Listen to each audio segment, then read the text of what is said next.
मुरली नाम का एक व्यक्ति रहता था। उसके 2 बच्चे थे जिनका नाम था वीर और धीर। वो अपने दोनों बेटों की बहुत अच्छी देखभाल करता था। जैसे ही वीर और धीर बड़े हो गए, मुरली ने उनकी उच्च शिक्षा के लिए परिवार को एक शहर में ले जाना चाहा, लेकिन वह दुविधा में था कि शिक्षा के लिए कुछ धन कैसे इकट्ठा किया जाए। इसलिए उसने घर को बेचने का फैसला किया।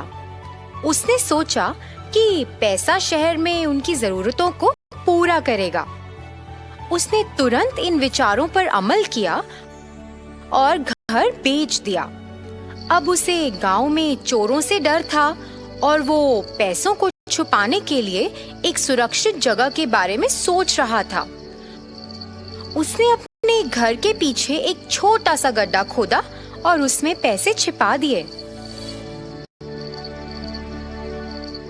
बच्चे उस खुदाई की आवाज से जाग गए। वीर और धीर देख रहे थे कि उनके पिताजी आधी रात में क्या कर रहे थे। वे दरवाजे तक गए और अपने पिताजी को गड्ढे में पैसे छिपाते और फिर घर वापस जाते हुए देखा। बच्चों, क्या तुम अभी तक सोए नहीं? आप आसपास नहीं थे और हम आपको खोज रहे थे। मैं उस नकदी को छुपा रहा था जो इस घर को बेचने से आई थी। नया मालिक कुछ दिनों में आ जाएगा। आप दोनों अपना सामान बांध लो। अब तुम्हें आराम करने की जरूरत है। कुछ ही देर में सब सो जाते हैं। कुछ देर बाद वीर देखता है कि उसके पिता और भाई सो रहे हैं और वह धीरे धीरे छिपे हुए धन की तलाश में पिछवाड़े में चला गया। अचानक वह लड़खड़ाया। जब उसने कंधे पर कुछ महसूस किया तो उसने पाया कि वह उसका भाई है। वे वहाँ पर एक दूसरे को देखकर चौंक जाते हैं। अरे, तुम क्या कर रहे हो? अरे तुम बताओ, तुम क्या कर रहे हो? मैं पिताजी द्वारा छिपाए गए धन की खोज कर रहा था। हाँ, मैं भी। ओह अच्छा, फिर एक साथ खोजते हैं। उन्हें रात में छिपी हुई जगह नहीं मिली। वे अपने पिता के जागने से पहले सुबह उस जगह का पता लगाने का फैसला करते हैं। उन्होंने पैसे मिलने पर उसे समान भागों में बांटने की सहमति जताई।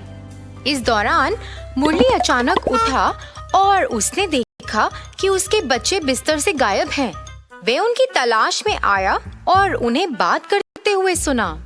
हे भगवान, मैंने हमेशा तुम बच्चों को कितने प्यार से पाला है।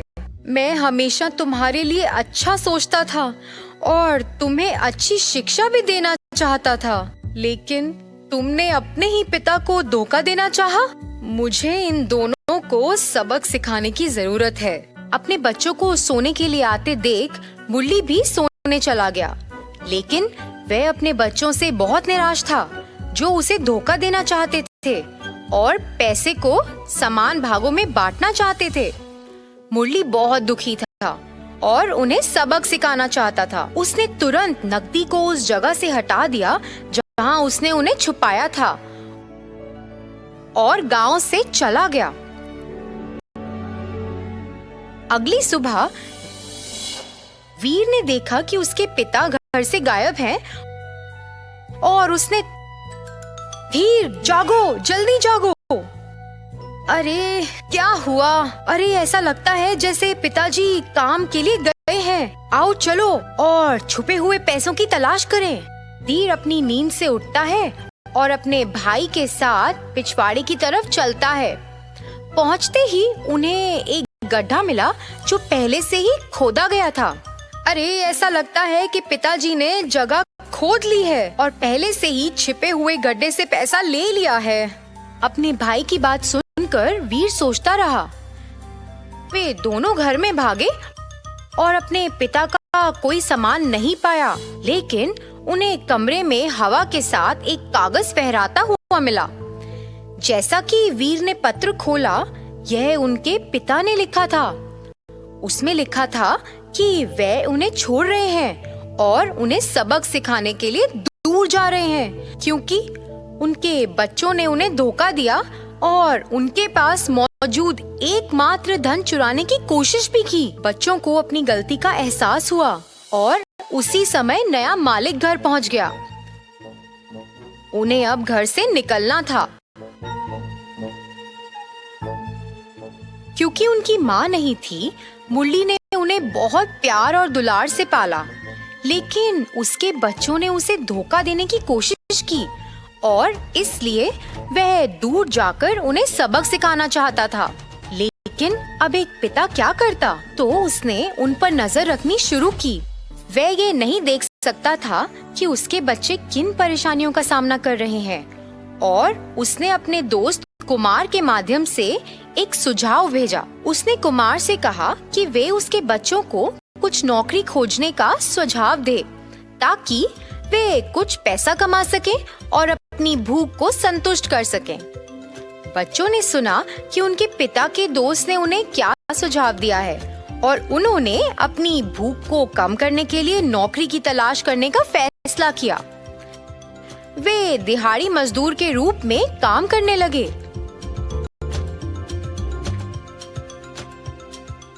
जैसे जैसे दिन बीतते गए, वीर और धीर को एहसास होने लगा कि वे अपने पिता के प्यार को बहुत याद कर रहे हैं। वीर और धीर ने 24 घंटे मेहनत करनी शुरू कर दी। वे अच्छी कमाई करते थे और उन्हें बहुत समझदारी से खर्चते भी थे। रहने के लिए खर्च किए गए पैसे के अलावा उन्होंने बाकी पैसे बचाए। बचाए गए पैसों से वे दोनों एक छोटी सी चावल फैक्ट्री के मालिक बन गए। जैसा कि उन्होंने अपनी सारी मेहनत की कमाई इस छोटे से कारखाने में लगा दी है, वे समझदारी से काम लेते थे और दिन ब दिन अपनी कमाई बढ़ाने लगे। पिता मुरली अपने बच्चों के बारे में नियमित जानकारी एकत्र करते थे। उन्हें पता चला कि उनके बच्चों ने अपनी कड़ी मेहनत के साथ एक छोटे से कारखाने का मालिकाना हक हासिल किया है और दिन ब दिन अपनी कमाई को बढ़ाते हुए प्रसिद्धि भी हासिल की है। उसने अपने घर के पैसों से अपने बच्चों के लिए 2 कंगन लिए। बच्चे हमेशा अपने पिता के प्रति की गई बड़ी गलती के लिए पछतावा कर रहे थे और वो माफी न मांग पाए। लेकिन जैसे ही वीर और धीर ने अपने पिता को उनके पास आते देखा, वे उनके पास पहुंचे और उन्हें गले से लगा लिया। मुरली ने अपने दोनों बेटों की खुशी खुशी शादी करवा दी और उन्हें वो 2 कंगन उपहार में दिए। एक बार फिर खुशहाल परिवार एक साथ आ गया। तो बच्चों, इस कहानी से हमें क्या सीख मिलती है? हमें लालची होने और दूसरों के खिलाफ साजिश करने के बजाय अपने जीवन में कड़ी मेहनत करके सफलता हासिल करनी चाहिए।